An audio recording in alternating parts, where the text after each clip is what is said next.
Yeah, that silence is implied. What's going on, you guys? It is Perry the Entertainer back again for another video. And yes, this is your 2014 Survivor Series review video. And this is right off the heat. This is right off the heels, excuse me, of Survivor Series. So this is kind of like my reaction right after the show went off. So not everything is really sit in yet, but let's dive right into what happened. If you have not subscribed already, I definitely recommend you do so. That way you can get live shit like this all the time. We're going to kick things off with how the pre-show kicked off. Fandango versus Justin Gabriel. Another nice way to bring Fandango back to TV, and Fandango ends up getting the victory here. So, all in all, I think it did its job. It gave Fandango some time to shine, and it made him I don't want to say he's back in it. Apparently, he's now a salsa dancer with Rosa Mendez now, so it's nice to know that WWE has some renewed interest in Fandango. That's all about. I got to say that. Then we had an impromptu match between Swagger and Cesaro. Apparently Swagger's back from his injury. I guess he was supposed to be on Team Cena, but that didn't happen. Apparently Seth Rollins knocked him out or something, and apparently he made his return tonight, and so that happened, and Swagger ends up getting the victory by making Cesaro tap out. That's the pre-show. Let's dive into the main show. First thing first, the tag team championships are on the line. Golden Stardust defending against Los Matadors, the Usos, and the Miz and Damian Mizdow. I was kind of looking forward to this match, but there was not a whole lot of build-up that I liked to it, except for obviously what Miz and Mizdow were doing, and they were the highlight of the match, obviously, and they ended up coming out with the tag team championships. Yes, Damian Mizdow and the Miz are your new tag team champions. Team God, okay, they're the new tag team champions. So this is a pretty good moment. A lot of fans are happy and everything because Damian Mizdow is champion. They could give two fucks about the Miz, which I find completely disrespectful, but that's beside the point. But no, that's just the inner Miz fit in me coming out. I'm happy that the Miz is a tag team champion now, and this brings some promising things to the tag team division with how entertaining that these two alone are. It can only it can only go higher from here. And after this, we had to sit through 15 minutes of the worst Survivor Series match I have ever seen. The Divas, was it Natalia? I gotta see if I remember this. I'm not using a tablet or anything off of this. I might have to use it when we get to the main event, though, because I don't remember exactly who was eliminated when. So, let's see.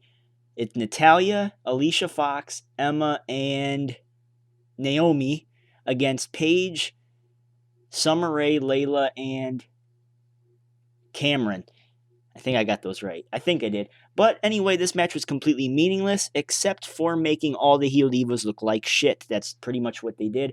And the face divas end up getting the clean sweep. Natalia, the Funkadactyl, and the other two, they won. So that's all you got to know about that. Except, like I said, it was 15 minutes worth of absolutely nothing. Adam Rose and the Bunny took on Slater Gator, and I did not see this match, so I do have to look up the results. Unless you guys want to do that, that's completely up to you. What else happened after that? Shit. Nikki and AJ fought. They fought for the Divas Championship, and apparently I didn't even see it. I went down to go get my food, and I kind of came back up right towards the end, so I didn't know exactly what happened.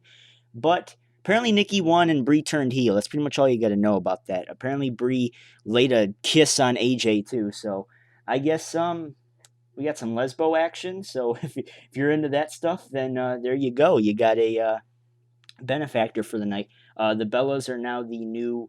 Well, Nikki Bella is the new Divas champion, and it kind of throws out what I was gonna say. The other thing that I was gonna bring up.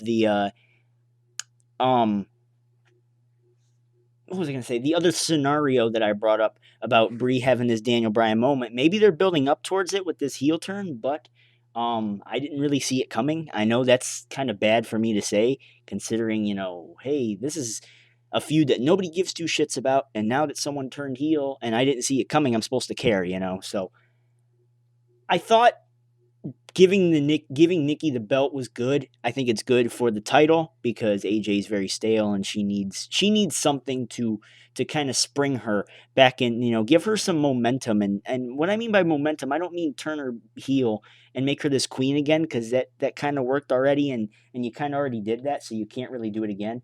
But yeah, that happened. Let me know what you guys think about that. Dean Ambrose versus Bray Wyatt. I forgot about this match. This was the match that took place before the Adam Rose and Bunny match. I didn't know what happened there, so like I said, you're gonna have to look up what happened there. But Dean Ambrose and Bray Wyatt, very physical, very physical. The match really was mainly to promote their match at next month's pay-per-view, TLC, and it was announced later on in the night the exact same thing, that Dean Ambrose will be taking on Bray Wyatt in a TLC match at TLC in 3 weeks on the WWE Network, and I hope to God my WWE Network is fixed by then, because my stream was a piece of trash tonight. I gotta tell you guys, if you guys were watching it on First Row Sports or something, I had the worst experience ever, and maybe it was because of how many people were watching, but I had the worst experience ever. That was easily, and this is including TNA pay-per-views, because that's how I used to watch it before. That was easily the worst experience I've ever had on First Row Sports. I've had to switch websites probably 3-4 times during the show. So, and if I have to do that, that's pretty ridiculous. But after the match, well, towards the end of the match, even Bray Wyatt said, you can still join me and everything. And no, to no avail. Dean Ambrose ends up getting disqualified by beating the shit out of him with a chair. He goes out to the outside, grabs a table, puts him through the table, grabs another table, throws in chairs. Like I said, all build up toward their next match. So, all in all, it was not really precious time wasted. It was just more time focused on a future project, if you get what I mean. But nothing too bad here. I liked seeing these two kind of duke it out for the first time. And, first time, you get what I mean. I know this isn't the first time they fought. They fought earlier this year. So, in a singles kind of deal, and especially in these new roles that both of these guys are in. So, all in all, I think it did its job, and I am definitely looking forward to seeing what they have to offer at TLC. I think all we have left to talk about is the final match, the main event, Team Authority versus Team Cena. And if Team Cena wins, oh, by the way, this entire show started off with a promo. I was kind of confused because I thought this was Raw for a second because of how it started. Vinnie Mac came out and did his little thing, introduced both captains, and they kind of talked for a little bit, and that's why I kind of didn't mention it, because I probably didn't remember at the time. But Big Show, Dolph Ziggler, John Cena, Eric Rowan, and Ryback versus Mark Henry, Rusev, Luke Harper. I'm not using the thing, so I'm trying. Seth Rollins. Wait, hold on. Seth Rollins, Mark Henry, Luke Harper, Rusev, and I'm missing one. Kane. How did I forget Kane? But the match starts off. Ding, ding, ding. Big Show and Mark Henry are in the ring. Within 5 seconds, Big Show knocks Mark Henry out. So Mark Henry's the first eliminated. The next one eliminated was Ryback, to a lot of surprise. He actually gets eliminated by the United States champion Rusev. So I don't know if that's more so towards maybe a future program between the two, which I think would be pretty cool. But that happened. What else? Rusev ended up getting counted out. I know that for a fact. And then we had 3 left. So they did good. They kept, they kind of kept his winning streak kind of intact. He hasn't been pinned, hasn't been submitted. So if that's what WWE's trying to purvey here, then that's exactly what they did, and that's exactly the kind of momentum that they have for Rusev. Luke Harper ended up getting, not Luke Harper, excuse me, Eric Rowan got eliminated from Luke Harper. And as we kind of came towards the middle / end of the match, as soon as Eric Rowan was eliminated by Luke Harper with a big clothesline, knocked him out, and we finally got to see some brutality between the two. So, like I said, hopefully this definitely turns into some future project between the two.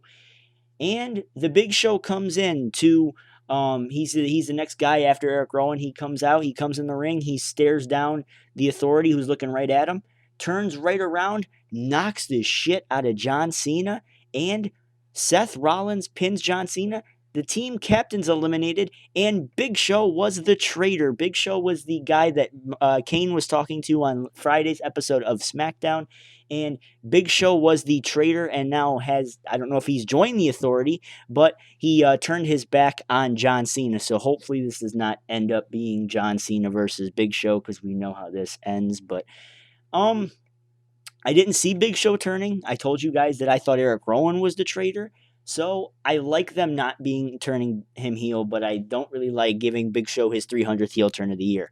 So, plus, is Mark Henry tomorrow night supposed to forget the fact? That's why I mentioned it. Is he supposed to forget the fact that Big Show knocked him out at the beginning of the match? I mean, that's not going to go over too well. So, I don't know how the hell they're going to cooperate on tomorrow's Raw. But so it's down to Dolph Ziggler versus Seth Rollins, Kane, and Luke Harper at this point. And as soon as all hope drains for Team Cena, the team captain's eliminated, Triple H is out of his seat, I loved Triple H and Stephanie being at ringside for this match just because of the emotion that they sold on the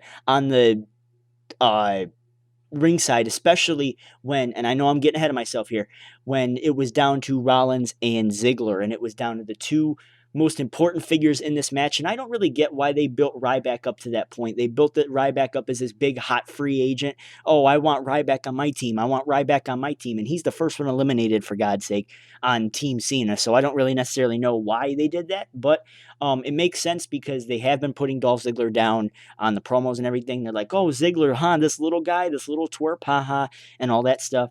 And Ziggler by himself eliminates Kane, eliminates Luke Harper, and then we're down to Rollins versus Ziggler. And when I tell you this is where the match kicked off, this is exactly where the match kicked off. This was an incredible match. I thought this was very, very well done. All sorts of spots left and right. You couldn't keep your eye on one thing, basically. And I thought this definitely was one of the best Survivor Series matches of the last, I don't want to give a time frame, but this was easily one of the best I've seen in a while. One of the best pay-per-view shows I've actually seen in quite some time too. So yes, that's coming from me, and I usually underrate a lot of pay-per-views. Anyway, Rollins and Ziggler, they're fighting. All sorts of crap comes in there. Ziggler getting near fall after near fall, and the Authority is showing so much emotion on the other side, and that's what I loved about this. They showed so much emotion, as in they really know that their jobs are on the line right here. If Rollins gets the 1, 2, 3, he's down for the count, it's over for the Authority. It's over. They're donezo, finished. They're going to be cleaning floors for the rest of their lives. And eventually, Rollins lays Ziggler out. Or no, I'm sorry, it's the other way around. Goes for the cover. 1, 2. Triple H pulls the ref out of the ring, and he starts beating him up. This is their jobs on the line, and Triple H gets in the ring, starts beating the crap out of Dolph Ziggler, lays him out with a pedigree, throws Rollins right on top of him, tells a ref to come out here. The ref gets in the ring. It's all over for Team Cena. All 4 guys are going to get, or 3 guys, excuse me, because I forgot Big Show turned. All 3 guys are going to get fired. Cover, 1, 2, and just as soon as he hits that 3, the lights go out. And we see this kind of cryptic little thing going on the Titantron. But there was one thing that you could point out, that entire Titantron. Yes, ladies and gentlemen, the icon Sting. This is not a Photoshop that you're seeing right now, ladies and gentlemen. This is Sting in the middle of the ring with Triple H, the Game, the Cerebral Assassin, in the middle of the ring. This is not a Photoshop whatsoever. This really happened. And if you don't take my word for it, you can watch it on the Survivor Series replay for free for the rest of November. This was amazing. It was one of the best moments I've seen in the... I don't want to give a time frame on this either, but it was a damn good moment. They had this face off. The crowd's chanting, "This is awesome." This is Sting finally showing up in a WWE ring after so long of teasing us, after being on the cover for 2K15, or I'm sorry, being the cover superstar, excuse me, the cover kind of legend, the pre-order legend, you get what I mean. In 2K15, And ladies and gentlemen, he makes his WWE debut. And what does he do? Triple H goes for the punch. He ducks, lays Triple H out. And as the crowd he's soaking this in. At least 2 to 3 minutes to just Sting. Sting broke the internet. And you thought Kim Kardashian's ass did. No, Sting easily broke the internet. He throws Ziggler on top of Rollins. The ref comes in the ring. 1, 2, 3. Match over and done with. Team Cena defeats Team Authority. The Authority is now out of power. And Dolph Ziggler, A, wins a main event match, and B, proves all his critics and naysayers wrong. Yes, he is the lone survivor in this match for Team Cena. And it was a damn good match. It was a damn good match. You know I'm going to be watching this on the replay whenever I get the chance. But this was a damn good match. I definitely recommend this to anybody who just wants to watch a good tag team match. If you want to watch a good tag team match, and some of it was just mainly beating down on the faces and everything, watch this match because it was just, it's a roller coaster, and it really, really did its job. And at the end, of course, the Authority in the middle of the ring while the crowd's chanting, na, na, na, na, na, na, na, na, hey, hey, hey, goodbye. Yeah, that's right. The Authority is out of power. They are done. And that ends Survivor Series. Triple H and Stephanie looked distraught in the middle of the ring as Survivor Series drew to a close. So, yes, that is your show. If I had to rate it, easily maybe an 8.5, maybe a 9, just because of the filler matches, how boring those were. I kind of have to take a little bit away from that, but the main event did it and definitely did its job. And I was hooked. I was hooked, and I'm whether this is a long-term thing for Sting or maybe this was just kind of something thrown on to kind of make it the end for Triple H for and all that stuff. I hope this is something long-term. I hope Sting does show up on Raw tomorrow.